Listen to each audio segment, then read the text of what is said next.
ક્યારે એવું બન્યું છે કે કોઈ જૂની વાત કહેવા જાઓ અને એવું લાગે કે સાચા શબ્દો જ નથી મળી રહ્યા?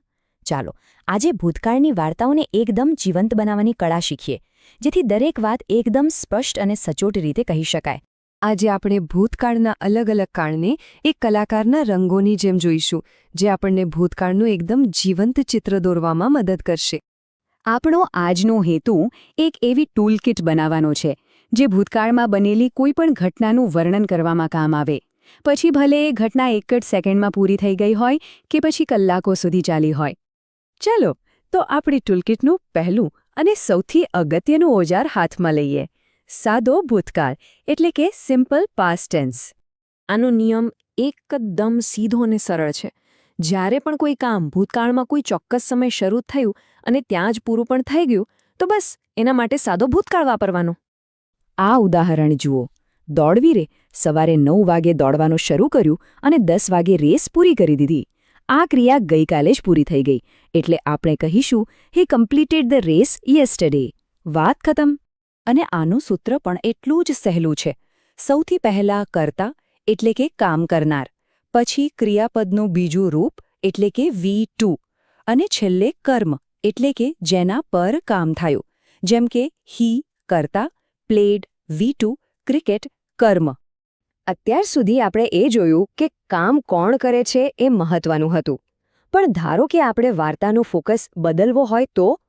જો આપણે કામ કોણે કર્યું એના કરતાં શું કામ થયું એના પર વધુ ભાર મૂકવો હોય તો? બસ અહીંથી જ પેસિવ વોઇસનો ખ્યાલ શરૂ થાય છે. અહીં જુઓ, તફાવત કેટલો સ્પષ્ટ છે.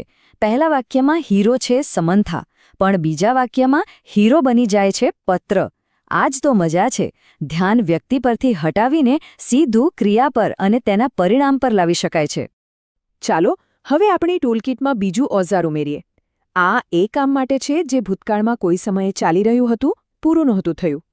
આને આમ સમજો જાણે આપણે ભૂતકાળમાં જઈને કોઈ એક ક્ષણ પર પોઝ બટન દબાવી દીધું. તે સમયે જે ક્રિયા ચાલી રહી હતી, બસ એ જ બતાવવા માટે ચાલુ ભૂતકાળનો ઉપયોગ થાય છે. આ સીનની કલ્પના કરો. એક જ ઘરમાં એક જ સમયે 2 કામ થઈ રહ્યા છે. મમ્મી રસોઈ બનાવી રહી હતી અને એ જ સમયે દીકરી ટીવી જોઈ રહી હતી. આ બંને સમાંતર ક્રિયાઓ બતાવવા માટે ચાલુ ભૂતકાળ એકદમ પરફેક્ટ છે. અને આનું સૂત્ર પણ ખૂબ સહેલું છે. કર્તા પ્રમાણે વોઝ કે વર લગાવો, ક્રિયાપદની પાછળ ING જોડી દો અને બસ વાક્ય તૈયાર. જેમ કે દે વર પ્લેઇંગ ફૂટબોલ. અને હા, આમાં પણ આપણે ફોકસ બદલી શકીએ છીએ. બસ કર્મને આગળ લાવો, વચ્ચે વોઝ બીંગ ઉમેરો અને ક્રિયાપદનું ત્રીજું રૂપ વાપરો. એટલે ફોકસ ફરીથી સાન્યા પરથી હટીને ઘર સાફ થવાની ક્રિયા પર આવી જશે. ચાલો હવે આપણી ટૂલકિટના સૌથી પાવરફુલ ટૂલની વાત કરીએ. આનો ઉપયોગ ત્યારે થાય છે જ્યારે ભૂતકાળની 2 ઘટનાઓને લાઇનમાં ગોઠવવી હોય, એટલે કે કઈ ઘટના પહેલાં બની તે બતાવવું હોય. યાદ છે? ચાલુ ભૂતકાળમાં બધું એક સાથે ચાલતું હતું.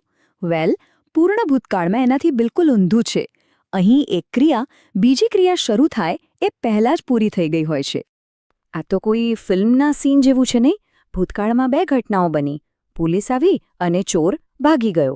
પહેલાં શું થયું? બરાબર, ચોર ભાગી ગયો. બસ આ જ ક્રમ બતાવવા માટે જે ઘટના પહેલાં બની એના માટે આપણે પૂર્ણ ભૂતકાળ વાપરીએ છીએ. The thief had already એસ્કેપ્ડ.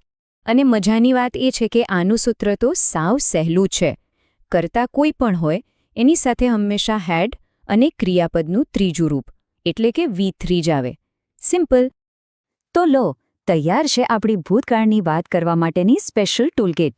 ચાલો એક છેલ્લી વાર ફટાફટ નજર કરી લઈએ કે આપણી પાસે હવે કયા કયા શક્તિશાળી ઓજારો છે.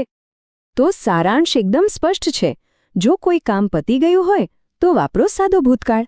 જો કોઈ કામ તે સમયે ચાલુ હતું તો વાપરો ચાલુ ભૂતકાળ. અને જો એક કામ બીજા કામ પહેલાં જ પતી ગયું હોય તો એના માટે છે પૂર્ણ ભૂતકાળ.